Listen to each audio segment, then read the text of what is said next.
mode. Good morning. This is Howard Wigg, State Energy Office, initiating the first webinar on the 2015 IECC. With me is Eric Makala, consultant to the state of Hawaii. Eric is a tall presence in the building and energy code world. He is consultant to many different entities, including in the Mideast, Dubai and Bahrain, and many different states and municipalities. And he has been in the energy code business, I believe, for over 30 years. So a major force. When there are national code hearings, he is very much front and center as consultant to many entities. My name is Howard Wigg, Energy Analyst with the State Energy Office. I likewise have been in the energy code business for over 30 years, started with the early energy codes and have evolved ever since. And my specialty is the tropical code because, as we'll detail in the presentation, the needs of Hawaii in terms of especially building residences are very different from those on the mainland. And that's what we'll be focusing on today. So without further ado, let me turn it over to Eric, who has a poll question and an instructions on how to dial in your questions along the way. Take it away, Eric. Thank you, Howard. So let me see, we'll make sure we can actually advance these slides correctly. So I'm Eric Makala, as Howard mentioned. We are going to be taking questions at the end of the as soon as we're done delivering the content. So we should be done at the top of the hour.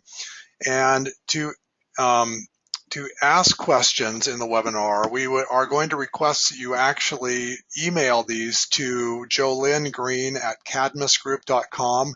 And I'm going to leave this on the screen because if you've downloaded the presentation, you don't have this in your presentation materials. So if you want to write this email down and any question you have, go ahead and send it to this email, and we will go ahead and answer the email or answer the question again at the end of our presentation. And in a couple of minutes, or about one more minute, I'll leave this up for another minute, we'll go ahead and do a poll question to find out who's actually attending to the session today. So with that, let's go ahead and hopefully everyone has had a chance to write this down. Let's go ahead and ask a poll question. We'll see who's actually out in our audience today. So if you could go ahead on your screen, the poll is open right now, and if you can go ahead and answer the poll question that kind of best fits your profession, that would be great, and we'll see who's actually out there. So I'll give another minute here. I'm watching the polls coming in live. So it's kind of like The Voice and watching the final vote to see who's actually going to stay on or not.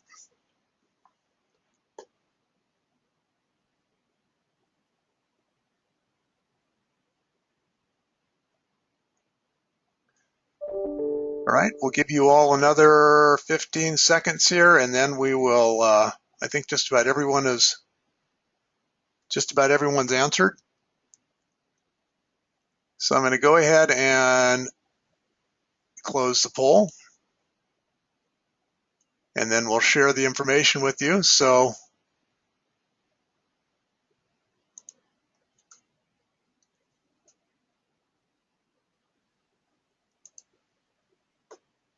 I suspect, Eric, the other is many vendors. Yes, and actually so it looks like the majority of the folks on are other. Yes, Howard, I would agree with that. There's probably not a good clear category. We have 6% builders, 16% architects, great. We have about 16% jurisdictions, code officials, plan reviewers, and inspectors, and 13% engineers. So the other would be consultants vendors, those type of folks. So great, perfect. Okay, let's go ahead then. And now that we know who's out there, we can go ahead and continue on with the presentation. Let me go ahead and get this back in. And Howard, I will turn this over to you and let you run with this. Very good. Thank you, Eric. Should have mentioned that Eric is a senior principal with the Cadmus Group. He did have his own consulting firm for many years, and Cadmus is a major worldwide engineering consulting entity, and they put him in as a senior advisor or senior associate. And should have mentioned about myself, I'm also Hawaii chapter president of the Illuminating Engineering Society and of the International Dark Skies Association. So what you're going to see in the subsequent slides is the Hawaiianization of the mainland energy code. All of us know that Hawaii has a much different climate, and for years and years we've had difficulty fitting a round peg into a square hole. So what happened a couple of years ago is we managed to get into the 2015 IECC International Energy Conservation Code a tropical climate zone. It's right there, and that gave us pretty well a clean slate to write our own standards, which is exactly what we've done. And also I had the privilege of participating in the National Green Building Standard compilation for 2015. That is the voluntary beyond code standard for the NAHB, the National Home Builders Association. And we also have the Hawaii climate zone in that. So let me give you a little background as to what happens here in Hawaii.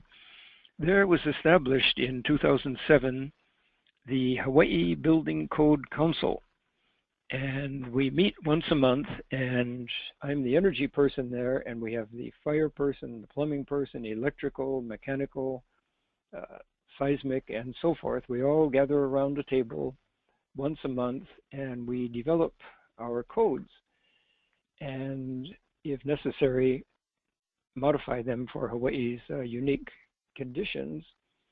And many of you are aware that on the national level, the codes change every 3 years. And here is Hawaii still with the 2006 code. What in the world happened? Well, the law that created the Building Code Council appropriated a certain sum, and that sum was not given, and in all the subsequent years we have received zero funding, so that we don't have an executive director to carry out all that's necessary to change code. So we've been moving much, much more slowly than we would like to.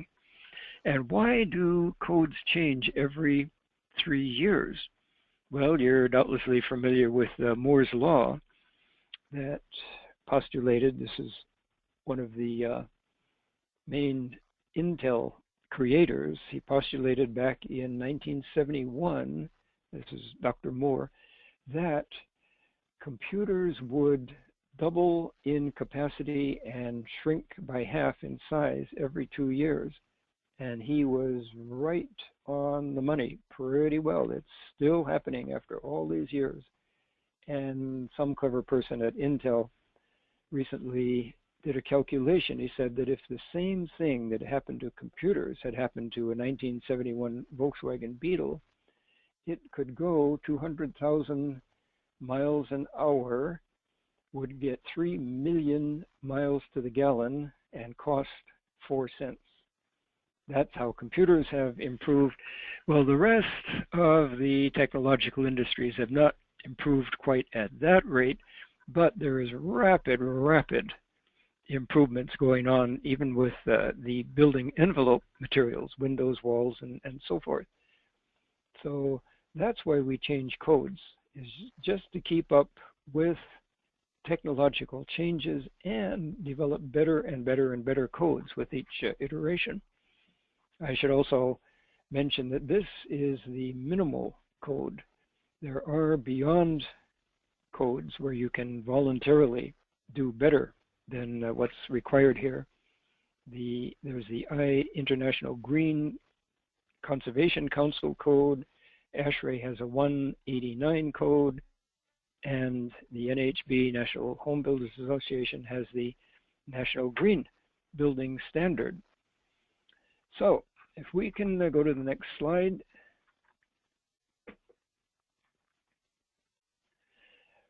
All codes are structured in the same way. If you looked at the fire code, you'd see almost exactly the same format. Scope and administration, you have to know who your target is. In this case, the scope involves the energy efficiency changes, and then any profession, legal, medical, and so forth, they all have their own vocabulary, and the energy code likewise has its own vocabulary. So that is outlined in the definition section. And then comes general requirements, and the majority of pages there are dedicated to climate zones, where there are 8 different climate zones in the United States, or there were 8, now there's 9 because we have the tropical climate zone. I consider that the most important part of the general requirements. And then the older code started with the residential section. The 2015 starts with the commercial energy efficiency provisions. And as we'll see later, you start with the envelope, and then you move to HVAC and water heating, and then you move to electrical and lighting. Reason for starting with the envelope first is the better you build the envelope, the less air conditioning in Hawaii's case you need, and you get much better lighting. And then here's a brand new section, existing buildings. This is put into the 2015, and this affects much more intimately than was the case in the past. The retrofit or the redoing of existing buildings.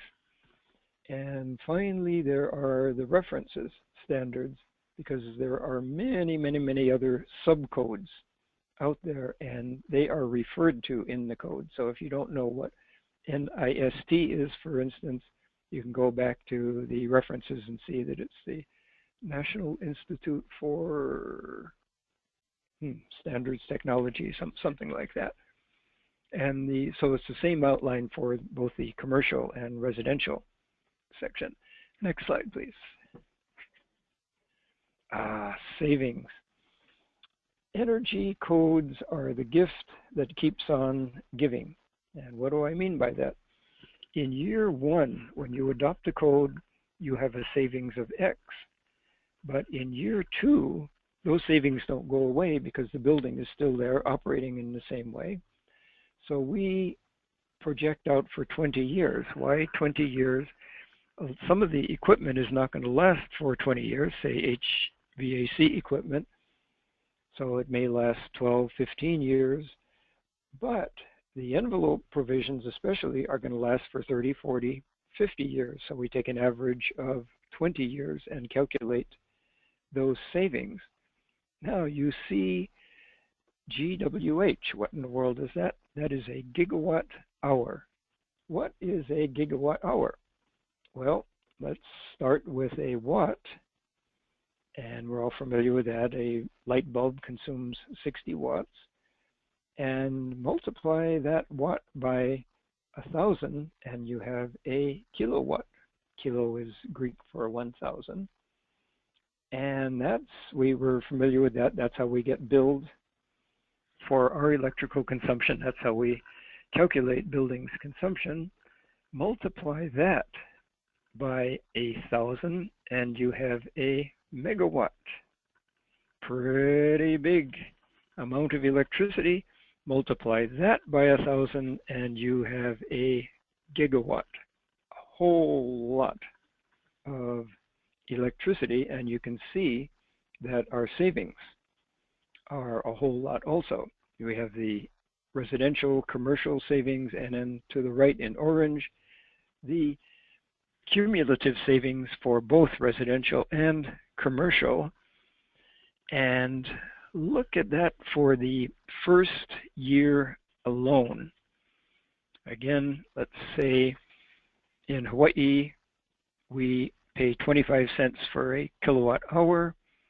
Multiply that by 1,000, and a megawatt hour is worth $250. Multiply that by 1,000, and a gigawatt hour is worth $250,000. And that's just the first year, but it's not just 1 gigawatt, it's 160 gigawatts. Do $250,000 times 160, and you have a dollar savings of $40 million first year. That is the potential of energy savings, but there's more. In year 2, you get more savings. In year 3, more. In year 4, more. It adds up to a tremendous amount of savings, and this is one of the major ways that we're going to be accomplishing the Hawaii Clean Energy Initiative, whose goal is to have 100% clean energy power for electricity by the year 2045. And you multiply that first year savings by a lot of years, and you get an incredible savings. And that's just Hawaii. What do you do nation? Now, can we take full credit just shifting the energy code from the old 2006 to 2015? No, we can't, because a lot of engineers that I talk to are already voluntarily following 2015, even though it hasn't been formally adopted yet. And a lot of the builders have voluntarily gone to more and more efficient buildings. So we can't take full credit, but technological improvements to homes and buildings equals an incredible amount of savings. Those are dollars that we keep in our pockets, that we keep in Hawaii. Next slide, please. Residential provisions. Now, what is a residence? That seems a simple question, but it's really not. We think of single-family residences, but how about townhouses? There's a whole lot of townhouses, especially here on Oahu. Those are residences also. And how about low-rise apartment buildings? Anything up to 3 stories, 1, 2, or 3 stories, that is under the residential category. The difference is that when you get above 3 stories, you need to have an elevator. And that was arbitrarily taken as the cutoff point. There is a lot of talk about creating a separate category called multi-family, which would cover anything over 2 stories, but that's still a work in progress. All the new apartment buildings going up in Kaka'ako, because they're above 3 stories, those are commercial buildings. And then we have mixed use. Say on the bottom floor, there's retail shops, 2nd floor offices, 3rd floor residential. You would treat the first 2 floors as commercial, the 3rd floor as residential. Next slide, please. Okay, as we're going to see, we're going to start off a code with the envelope, then move to HVAC, air conditioning, and water heating, and finally to electrical. As I alluded to earlier, why do we start with the envelope? Because it affects very dramatically what's going to happen, especially with your cooling system. If you build a really tight home that shields, in Hawaii, the interior from the sun's heat and does an excellent job of air circulation, you can take your the size of your air conditioning unit way, way, way down. And if you have a lot of well-placed windows during the day, you're not going to need much lighting. So that's why we structure the code in that way. And next slide, please. And here comes Eric's first Great, thanks, try at Howard. it. So I just wanted to,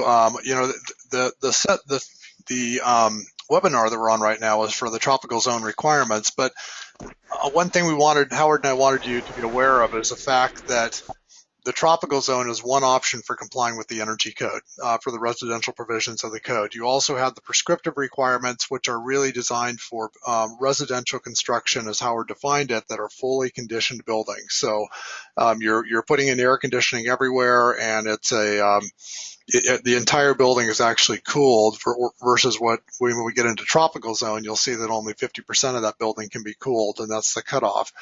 There's also, so the prescriptive requirements are a set of requirements that we're actually going to be handling in the webinar following this that will tell you if you have, based on your building assembly, you're required to put in a certain R value of insulation or a certain U factor of window, and it's a very prescriptive option, which has been in Hawaii for actually quite a while.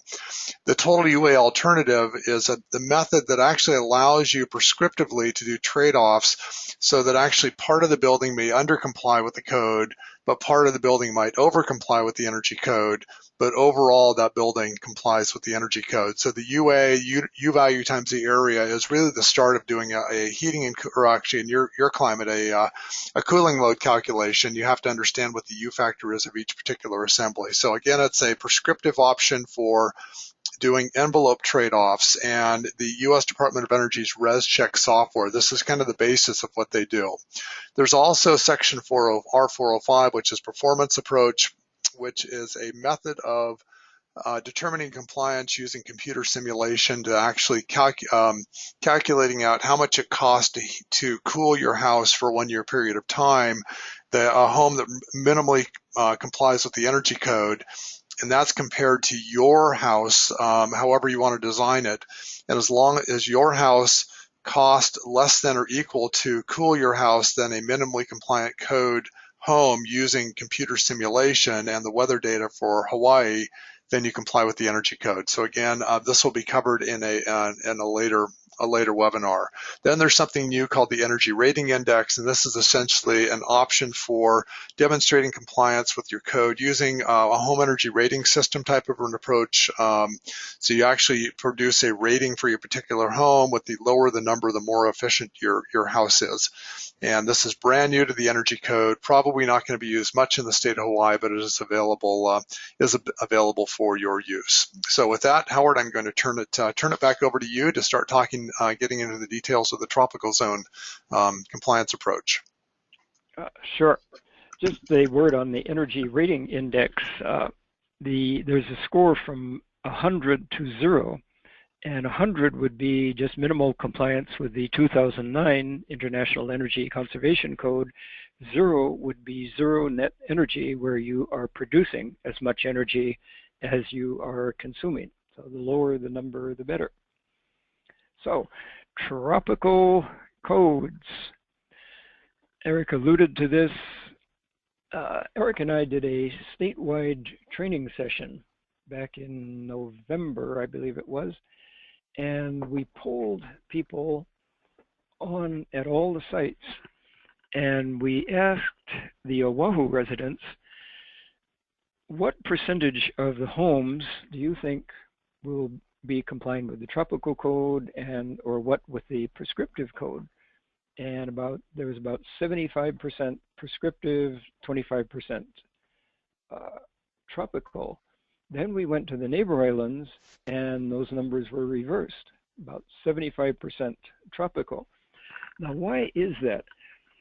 As we get through this, and you see by the photos on the slides, to have a good tropical home, you need space around you. And when most of the new homes are going up on this island in the Ewa Plains, and by necessity, the lots are very small. Plus, the Ewa Plains, as we know, are quite hot. So you combine those factors, and you pretty well must have central air conditioning for your privacy and just to keep cool. But you get out into a more open, spacious area with a lot of greenery around, and you can open the home up to comply with the tropical code. Now, some of you who were born and raised here, been around or have been around for a while, will look and say, you know, that's the way homes used to be designed. Absolutely, positively. And so we're kind of rushing headlong back into the 1920s or something in a sense here. And think about it. During football season, you will go past many, many garages where there is a football party going on, or you'll see if there's little kids around, the birthday party outdoors. Why? Because Hawaii has such a beautiful climate. With the tropical zone design, you will have large, large overhangs that will allow you to have your football parties right in great big lanais, or your little kids' birthday parties right out there too. You'll be spending a lot more time outdoors. And one of the options for the tropical code, therefore, is simply to have a smaller home. Why smaller home? You're spending more time outdoors, and with these big overhangs, you can put the washer and dryer outside. You can put storage lockers outside under shelter. Another provision, as Eric mentioned, very important, no more than 50% of the home may be air conditioned, and quite a few homes are like this. The living room, kitchen, dining room area is just naturally cooled, and then the bedrooms have split systems in them because people like to sleep in a quiet, cooler atmosphere.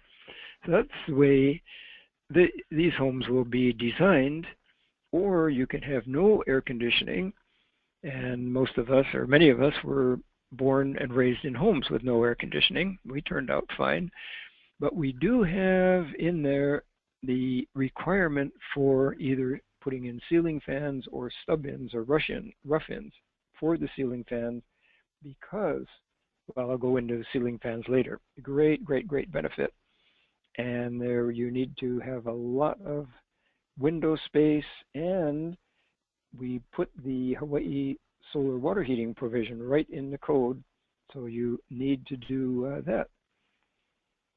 And one advantage to having a more open, breezy home is the healthiness of the home. We talk about indoor air quality, and that's directly linked to conditioned spaces. And the more fresh air you have flowing through the home, the healthier it is. So next slide, please.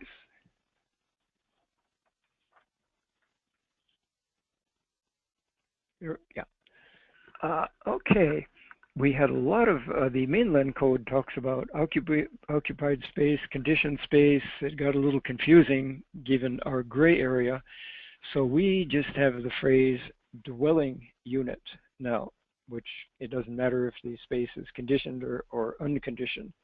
And as we'll see, even with the unconditioned spaces, we still need to comply with the envelope requirements. And, oh, well, actually, I covered all of this in my previous discussion. Why don't we go to the next slide? Solar water heating. This is so, so, so important for Hawaii. For those of you who know about the demand for electricity on a statewide basis, you'll know that it has remained pretty darn steady and even gone down over years, despite more and more air conditioning going in, and despite there being more and more homes. Our population is growing. A major reason for this is that we may have something like 100,000 solar water heating units on our roofs in the little state of Hawaii. Now, what happens when you have solar water heating?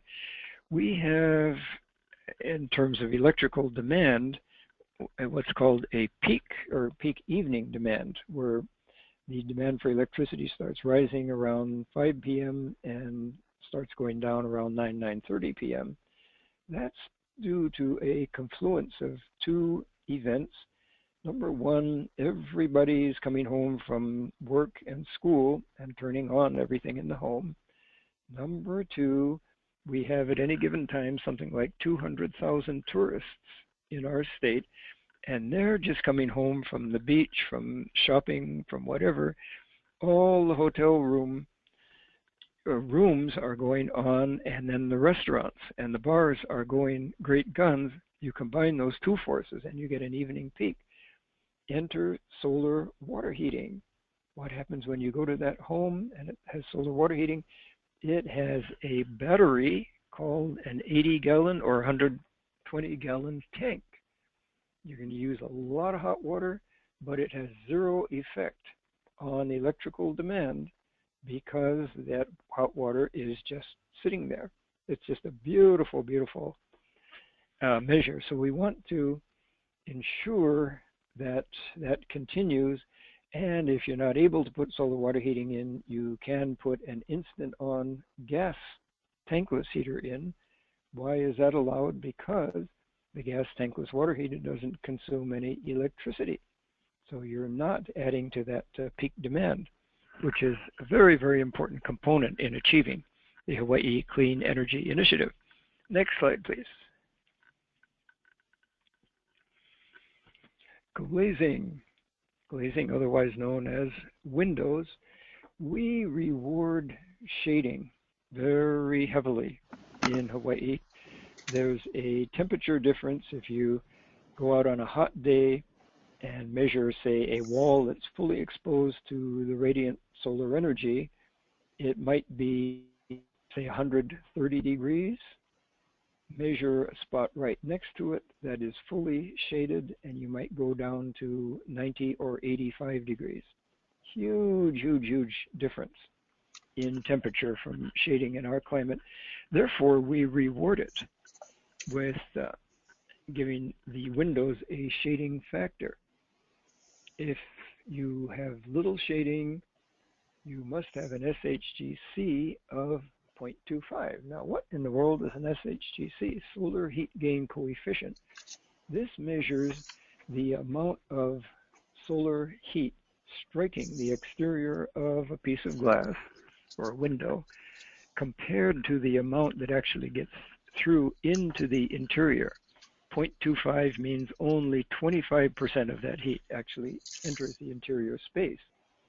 But if you have more shading, and I should define 0.3, 0.5, and so forth, that refers to the percentage of the wall or window, in this case, that is shaded from the sun. It would be fully shaded at noon, and then say at 4 in the afternoon, it would be much less shaded. And you factor that formula in. So between 0.3, 0.5, you can go down to an older type of window, SHGC of 0.40. If you have a projection factor of over 0.5, let's say you have a tall window, 8 feet, and you have 4 feet of projection factor shading out there, you can have any type of glass you want. This is very important for the companies that retrofit residences. People want to change their existing window configuration to something else. This high performance glass with the low SHGC numbers might not be available. So this accommodates them. Then you see the footnote. If the windows are north facing, they don't have any requirements either. Why? Because our climate is so benign that you might have an exterior temperature of 85, an interior temperature of 75. The glass, even if it's single glazing, when you don't have direct solar gain on it, just transfers little, if any, of that heat into the interior. And skylights, they're much more sophisticated than they used to be, and this simply, the new skylight requirement simply limits the amount of heat that can get in to the interior. Next slide, please. And finally, lighting. I mentioned Moore's Law, the very, very rapid improvement in technology. Nowhere is it more rapid than in the lighting field. LEDs are coming on like gangbusters. This photo of the CFL's compact fluorescent lamps in short order will be quite obsolete. The LEDs now outperform the compact fluorescents, or for that matter, the linear fluorescents, the tubes up there. In performance, we measure efficiency in lumens per watt, and the LEDs now typically get higher lumens per watt. Plus, as you know, fluorescent lamps have mercury in them. If they break, that is not good. If they break in a space where humans or pets are around, not a good situation to be in. So the LEDs have zero mercury, no other contaminants, plus their life is much, much longer. Even for the little ones, it's at least 25,000 burning hours. The larger ones, at least 50,000. Many companies are claiming 100,000 hours of burning life. That is a long, long time. That's year after year after year. Plus cost. LEDs used to be very costly. I saw a reference where on the mainland you can get screw-in LEDs for $3 now. In Hawaii, the Hawaii Energy, the people who subsidize efficient equipment, are subsidizing LED lamps, and you can go into a lot of stores, and I've seen LED equivalent to 60 watts for as little as $5 or $4.50. So they're much, much, much cheaper than they used to be, and they're getting cheaper all the time. So LEDs are the light of the future, and they are part of the code, but again, the technology has surpassed this code already. And people say, well, if you just screw in an LED, you can unscrew it and put an incandescent lamp in. Why in the world would you do that? I have measured the temperature of a 100-watt incandescent lamp at 460 degrees. Those things are little ovens. People don't want them in their homes anymore. And people say LEDs, it's so glarish, it's bluish, it's a ghost color.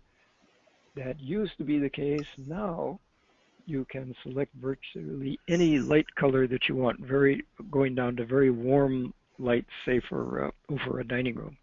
And they're dimmable. All of which is to say this requirement is there, but people are going to be automatically buying LEDs for starting right about now. Next slide, please. Howard, I think this one's mine, isn't it? Yep, this is yours. Okay, great. So when we ran the analysis for the state of Hawaii to look at energy savings and look at what was cost effective and what particular features of the building saved the most energy, what we found out are your two primary energy saving features of a building are, one is the roof system, which is this, it's a large horizontal solar collector that you can't shade, and then glazing. And for glazing, as Howard talked about, we use solar heat gain coefficient on there to reduce the solar gains coming in. But for roofs for tropical zone, or actually even for fully conditioned buildings, the current code right now requires either a cool roof or some kind of insulation in the roof system. And what we found out through the analysis is that it always makes sense to have some insulation in the roof, regardless of whether you're installing a cool roof or not. So we actually increased the stringency for this particular provision to say if you can put a cool roof on your roof, but you at least have to have an R13 insulation up underneath that cool roof or in an attic area, or you can put an R19 insulation and don't worry about the cool roof. or an R19 or an R30. Anything above an R19 and above without that cool roof on there complies too. So you have a couple of different options. When Howard and I were doing training in November that he mentioned, some of the comments were that some of the developments in their CC&Rs require a green or a brown colored roof or something like that. And so it wouldn't be conducive to putting in a cool roof. So you could actually go with higher insulation levels in the roof and trade that off. And then if you have an attic, if your roof structure is an attic assembly, then you install the insulation up underneath the roof deck, for example, you can't vent below that space.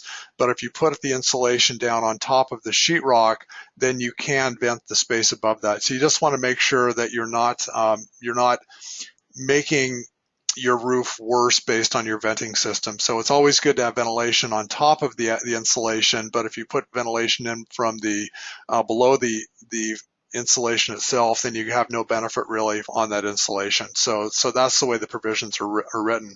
There's also a requirement to make sure you have a proper roof slope of 1/4 inch per foot of run. That's just to make sure that you don't have a lot of water pooling on top of the roof system. So anyway, that's the cool roofs, tropical zone roof requirements. The other thing that we put into the code that's brand new is a point space option, and this is really geared more toward fully conditioned buildings. But when we were developing this, we said, well, why don't we actually also see if we can apply it to tropical zone buildings? And it doesn't, to be honest, it doesn't give you really a benefit right now for tropical zone homes. It can in the future as the tropical zone home requirements might become more efficient or more stringent. Then there'll be some prescriptive trade-offs allowed on here. And essentially, I'll kind of run through this quickly. It's a list of points. You either get 1 point, minus a point, or 0. 0 is a minimally code compliant installation. So for example, if let's see if I can get this to work right here. Take my pen, and if I do an R19 roof insulation, for example, my tropical zone points, I get 0 points, and as we saw on the slide before that, an R19 or better is a minimally code compliant installation, so you get 0 points. You aren't required to put in wall insulation for a tropical zone, but you do get for an R13 wall insulation, you get a point on that. And right now, probably the best use of the tropical zone points or points option for tropical zone is if you wanted to use this for an incentive program, an above code program, something to say that, comply prescriptively and then pick so many points off of the for either wood frame walls, or the next slide is for metal frame walls. So the next webinar we're going to do is going to be on fully conditioned buildings, and this actually has a bigger benefit for that type of construction. But I just wanted to make you aware that it actually is in here. And again, for right now, it's not super helpful for tropical zone buildings, but it could be in the future. And with that, I'm going to go ahead, Howard, and turn it over to you for the tropical zone ventilation. Okay. Ventilation, again, if we were born and raised in this state, we probably had no air conditioning and we had a lot of window space. And why do we want a lot of window space? So we can get a lot of trade winds through. And so the code requires minimum 14% of window space be 14%, let's see, you have a floor area, and then you compare that to the window space. The window space must be 14% of the floor area, but it's more than that. It must be free vent area. So you have sliding windows, say they're 2 feet high, 1 foot, 2 feet long, 1 foot high. You slide that open, you've only got 1 square foot of free vent area, and that's what we're after. The more, the merrier in that sense. And then we have a special provision for jealousy windows. They cannot close as tightly as can your standard windows, and if you think about the construction, that makes sense. So we put in that jealousy windows can have an air leakage of 1.2 CFM, cubic feet per minute. And the reason for that should be obvious to most of you. They are such a convenient way of ventilating the home. You don't have to open up a whole window. You just slide open your jealousy windows. So we have a lot of emphasis on that. And if you look at your typical homes built in the 60s, 70s, even 80s, the jealousy is just absolutely predominated for a good reason. And we want to continue to encourage that. Next slide, please. And so each room must have at least 2 windows, because you have a high pressure zone and a low pressure zone. What does that mean? Well, think of a windy day and you're trying to go outside and the wind is blowing directly onto the door that you're trying to open. You have a lot of trouble opening that door. That's because outside is a high pressure area, inside is a low pressure area. And in the case of designing rooms, you want this. You want to have an area for the air to come in and an area for the air to go out. And that can be in the form of other windows or doors that can be propped open so that you can promote the flow through of the air. Next slide, please. And ceiling fans.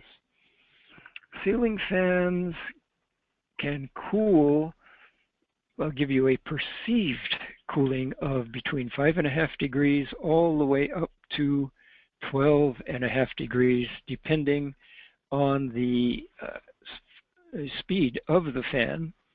And that, in Hawaii's mild climate, is the difference between comfort and discomfort.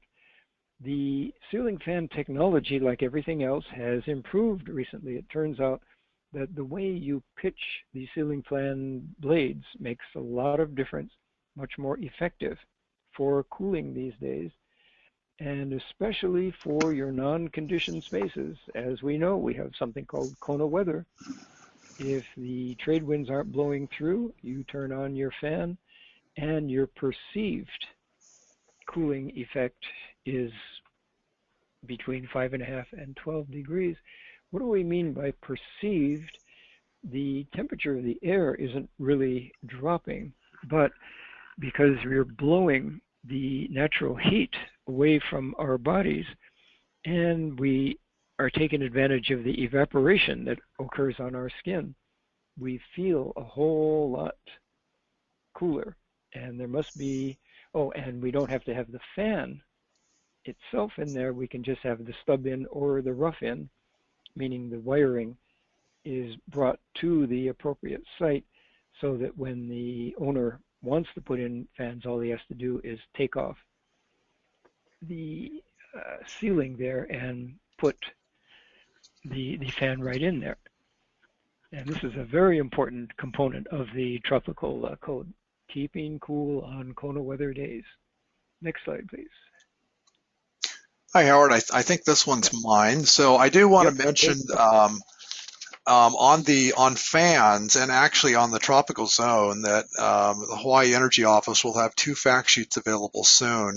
For fans, there'll be a fact sheet on proper sizing of fans, proper placement of fans in rooms, proper placement of furniture underneath fans for effective, to make sure you get the effect that you want from the fan systems as far as cooling you off. So that, stay tuned for that. And then a fact sheet on the tropical zone requirements in general will also be coming out soon too. So I wanted to put in a pitch for the both of those, but stay tuned from that'll be, I guess, Howard, on your website, right? For your Hawaii Energy. Absolutely, yeah. Yeah, great, perfect. So the last provision I want to talk about is air sealing for tropical zones. And you might think about this and say, well, it's kind of odd that Howard just talked about getting cross ventilation through and we're putting in ceiling fans because we want to be able to naturally cool down these spaces. But we're also allowed to put in 50% of our floor area can be conditioned space. So we're going to be putting in a ductless system, for example, in a room, or maybe your bedrooms and that type of thing. Or you might, maybe you're going to be cooling the upstairs and not cooling the downstairs. And really what we want to do is we want to keep the cool in the spaces where we're providing the cool. So if we have a ductless system in a master bedroom, for example, we want to make sure that that cold air stays in the master bedroom and doesn't really permeate out to the rest of the house. And so we're requiring in this one of the amendments we made to the code is actually to make sure that you do a good job of sealing the assembly around the space you're cooling. That's your roof sealing assembly, your wall assembly, and your floor assembly. Part of this too is for vapor drive too. We want to make sure that those assemblies stay dry as possible, because there's a possibility of having moisture issues inside the wall assemblies. If you have a cold surface, if I'm cooling the inside of the surfaces of a space and it's warmer, moisture air on the outside surfaces, that might get in, and your cold surfaces could actually become a condensing plane, and you could end up with some moisture in those wall cavities. So we want to make sure that, again, we're trying to keep the wall cavities around where you're cooling as dry as possible. The wall cavities or your floor assembly, or if you're a bottom floor cooling and you don't want the cold air to go up to the next floor. So you're trying to keep, again, the assemblies around that space as sealed as possible and as dry as possible to keep the cooler area and not avoid any potential building science issues. So with that, Howard, I'm going to turn this over to you to wrap it up, and then we'll take some question and answers. And actually, I'm going to go ahead and put this slide with the email address back on the screen, so that if anyone has questions, you can go ahead and email that. So as Howard, as you're talking, I'll scroll back up here. So Sure. Okay. Well, in summary, something I didn't mention was the tropical code, because it's a lot simpler than a fully conditioned home, actually reduces the initial cost of a home. Think about it. If you're designing for an unconditioned space or just with ceiling fans, you don't have to bother with all of that air sealing, as in SEALING, around that space, and you're generally letting in a lot more daylight, so you need less lighting. And certainly your operating cost, the cost of your monthly electricity bill, goes down by how much? About 50% if you have a non-conditioned home. So if your former bill was $300 a month, you might go down to $150 a month. Great benefit. Plus, homes that are naturally ventilated are healthier homes. And the tropical code promotes outdoor living also. Big overhang, so you have big lanais, and you don't need as much interior space. And finally, the tropical home is not designed for new subdivisions that are in hot areas with very small lot sizes.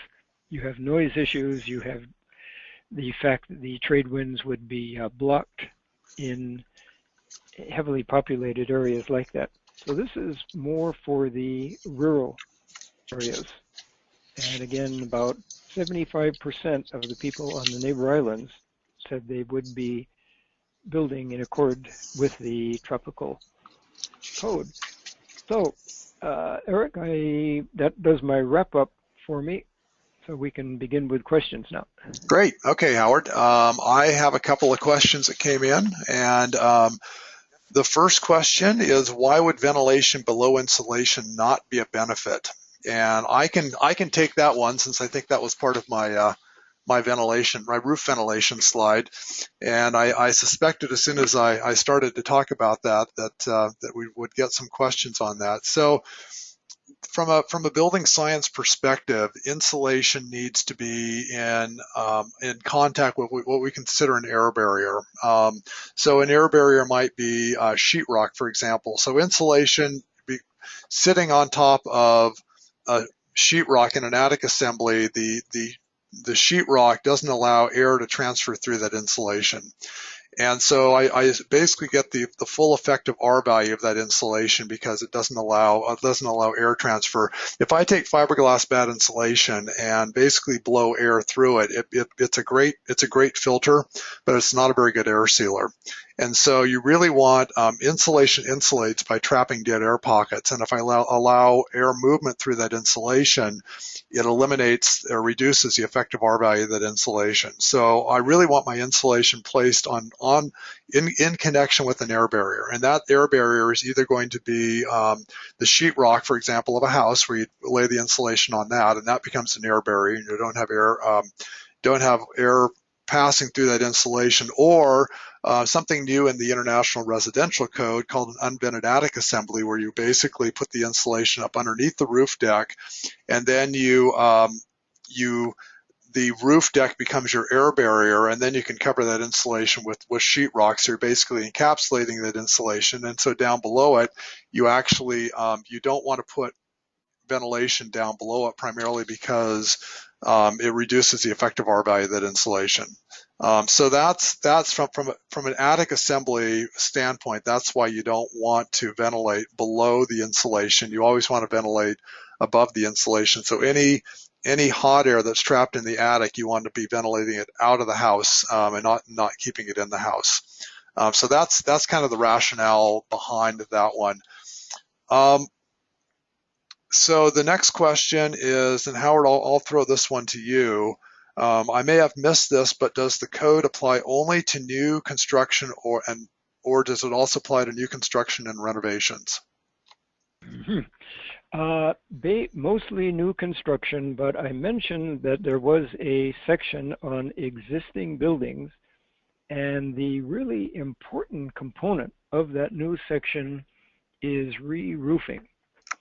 And the mainland code requires that if you take an existing roof down to the sheathing, which is usually the plywood membrane, and it is not insulated, then you must insulate it. Now, that's the way the code stands now. I ran that by the Hawaii Roofing Contractors Association, and to a man, they said that is going to double the cost of re-roofing, which is something we don't want. So I'm going to, I maybe should have mentioned right in the beginning, in the code adoption process, the rubber meets the road when the counties take it and move it through the adoption process.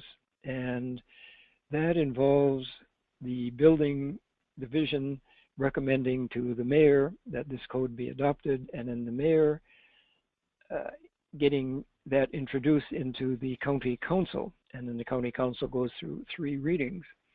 And I'm going to recommend to the counties that they amend this re-roofing section to read that 2 of the following 3 provisions must apply during re-roofing.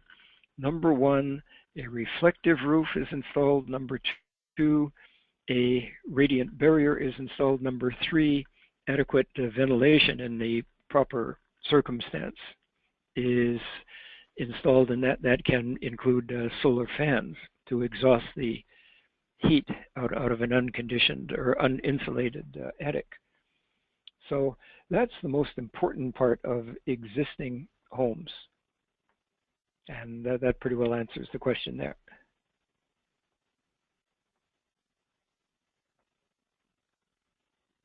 More questions, Eric? I'm sorry, I had you on mute, so I thought I was talking and no one was responding. So, okay. so the next question, we had a couple of more questions that came in, and actually, I'm going to, since we were talking about new construction and renovations, I'll ask the next renovation question. How does the code and air sealing provision apply to an older existing home that does not currently comply with any IECC, and you want to add air conditioning to that home? So I guess, if you have an existing home right now that's not currently conditioned and you want to add air conditioning to it, what would you have to do to that house to get it to comply, either, I guess, with the tropical zone requirements or the fully conditioned requirements? I'll add those 2 caveats. Oh, and you're putting that on me, or? Well, sure. Maybe we can both. If you want to. Yeah, yeah. Oh, the code is very explicit that if you condition an unconditioned space, that space must be brought up to code. And I'll just put in the tropical provisions. With regard to the roof, if you don't want to fully put fiberglass that in, you can put other types of insulation in that meet the R value requirements, or you can put in a reflective roof, or you can put in a radiant barrier, and in conjunction with that, you can do solar fans. This is according to the county amendment that I will be providing. And then, of course, you need to get wall insulation in. However, as we will talk about in the next seminar, a alternative to the wall insulation is a reflective wall, and that means that 0.64% of the heat beating against the wall can be reflective, and that takes the place of wall insulation, or the wall can be shaded to a projection factor of 0.3. If your wall is 10 feet high, your projection factor is 3 feet out.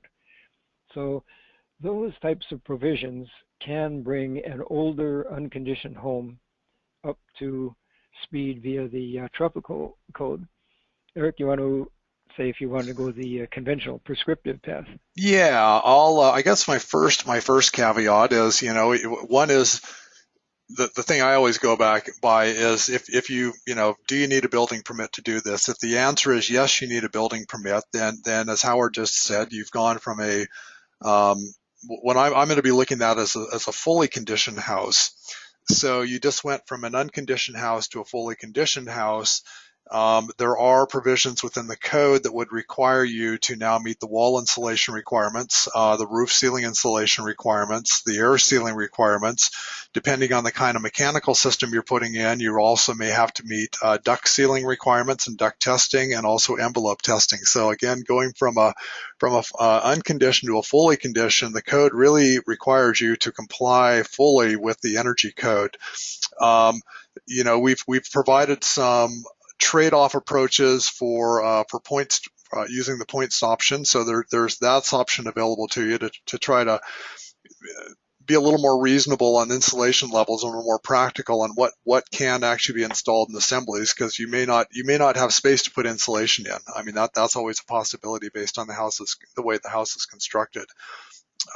So it's not an easy thing to do. Certainly from a jurisdictional standpoint, it's worth taking a look at, and there's a cost factor that comes in that always factors in anytime you're doing a major renovation like this. It's something that may not seem like a major renovation, but from an energy code would definitely require you to do a lot of things. So the counties may want to take a look at this and say, well, from a cost standpoint, it's going to be ridiculously high cost to do this. And maybe what we want to do is only require a certain number of these features that really make a big impact and not worry about others. But that'll be a call by the county. So certainly going to be more expensive if you're fully conditioning the house than if you're only partially conditioned for the tropical zone requirements. So. Let me throw in a specific instance as to why, if these requirements seem onerous, why they're in fact not. We had in our office for a while a fellow who moved down here from Wisconsin, and he brought with him a pregnant wife. And they moved into a older home, uninsulated, fully exposed to the sun, and the wife was miserable. She was hot in some places, and they installed several window unit air conditioners and put them up full blast, so she was either getting blasted with cold air or had radiant heat around her, and she was threatening to move back to Wisconsin. He called around and had radiant barriers installed. This is unusual, very high-grade radiant barriers installed on all the walls and all through the roof. All of a sudden, this wife could turn those air conditioners that were going on full blast down to very low, and she felt naturally cool and she was happy. So that's just a anecdotal example of the fact that you don't want to put air conditioning into uninsulated homes. Yeah, I use the analogy of putting an ice cube into an oven. Great. Okay, so we have one last question here, and it really kind of ties back to the ventilation question I answered at the very beginning. And maybe I should have looked at this one earlier, but we'll ask this question, and I can take this, Howard. So, is the code assuming that the enclosed space of the attic below the insulation to be lower in temperature than the exterior environment? So the whole concept of an unvented attic came into the International Residential Code, and I believe the 2009 provisions. And this was actually based on data and research and construction practices in the Las Vegas market. And what they ended up finding out in Las Vegas is if you put insulation up underneath the roof deck, and so you don't actually vent the attic, that you can save, the initial estimate was that you would save about 25% of your total energy costs by basically moving the insulation from the attic floor up underneath the roof deck. And in Las Vegas, they build slab on grade floors, and they put the air handling units in the attic because that's from a real estate standpoint, and that's about the cheapest place to put that. So anyway, they looked at some pretty big energy savings. I don't know that it was quite 25% savings when everything was said and done. But I did look at test data for 4 houses for kind of the hottest time of the year through the summer months in Las Vegas when they were updating their codes. And the hottest attic temperature I saw by placing the insulation up underneath the roof deck was only 85 degrees Fahrenheit. So it does a very good job. So from this standpoint, placing the insulation up underneath the roof deck and basically creating what we would consider an unvented attic, there is a big benefit actually in your climate, especially if you have a cool roof or radiant barrier associated with that too, that the temperature underneath that attic is going to be significantly lower than it would be. And if that attic if the space above the sheetrock in your house is that much colder, then you don't have the radiant energy gains down into the house and the convective gains from a hot attic trying to get air leakage down into that space. So it all works hand in hand really to keep the house cooler. And the name of the game for your climate is to be able to keep the home as comfortable and as cool as possible during the hottest times of the year, using fans, for ceiling fans, for example, and also good windows and good roof insulation in a cool roof system. So yes, I would say that the enclosed space underneath the attic, the insulation underneath there, the temperatures will be a lot cooler than it typically would be if you put the insulation in a different part of the attic. So actually, Howard, we have more time, so we actually got a couple more questions in. So Okay. So I'll throw this out there, and we can decide which one of us wants to take this. But how do you bring a single wall construction home to an air-conditioned compliant home for the 2015 code? Okay, I'll begin with that. Okay. Again, we have a special provision in the tropical, well, it's for both codes, where if it is too expensive to install conventional wall insulation, you can have a reflective wall. And the definition of reflective wall equals the fact that at least 0.64 or 64% of the radiant heat striking the wall is reflected back. And that our analysis shows that in our mild climate, that equals wall insulation. Or another provision you can do, again, is a 0.3 projection factor. And if you have a 10-foot high wall, the projection factor must extend out a minimum of 3 feet. Reason for that is that especially in the summer months, our sun is very, very high up in the sky. And so a 3-foot projection factor is going to shade 100% of that wall for a significant part of the day, and certainly for the hotter part of the day. So those are two alternatives you have. Yeah, Eric?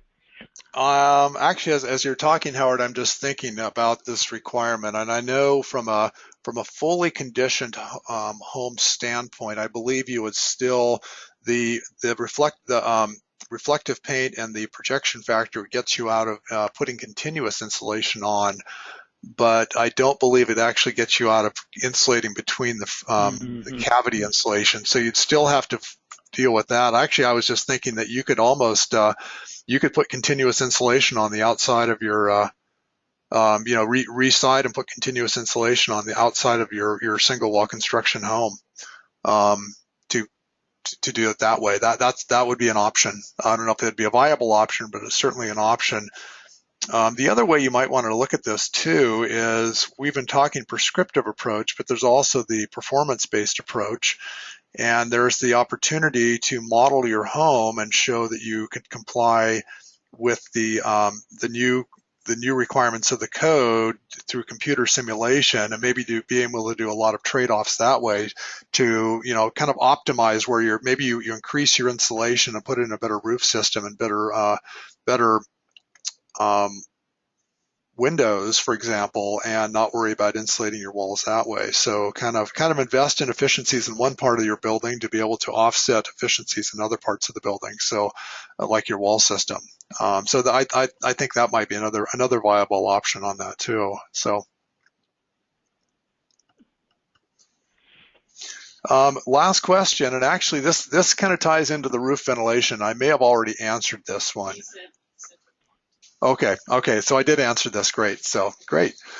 Well, that is about all the questions I have on this end. Howard, do you, unless you, I think yeah, we're... if you could you shift back to the final slide that shows my email address? Absolutely, yes. Yeah, what we'll be doing after we complete the 5 webinars is putting them up on the Department of Business, Economic Development and Tourism website, and then I'm hoping that other entities such as the counties will likewise put this up on their websites. But meanwhile, there is my email address for any final questions or comments that you may have. And that does it for me. Great. Well, thank you everyone for attending the webinar. We hope that this was beneficial and you got all your questions answered. We will be doing a series of webinars coming up. The next webinar is actually going to be coming up next, and it'll be on basically fully conditioned residential buildings. And then Tuesday, we'll be doing a webinar getting into the commercial provisions of the code to talk about an overview of the envelope requirements for commercial buildings. Wednesday will be a overview of the mechanical system for commercial buildings, focusing on simple systems. And then Thursday will be our last webinar, focusing on the lighting provisions of the commercial provisions of the energy code. So with that, thank you very much and hope to see you in future webinars. Yep, thank you very much. Aloha. Aloha.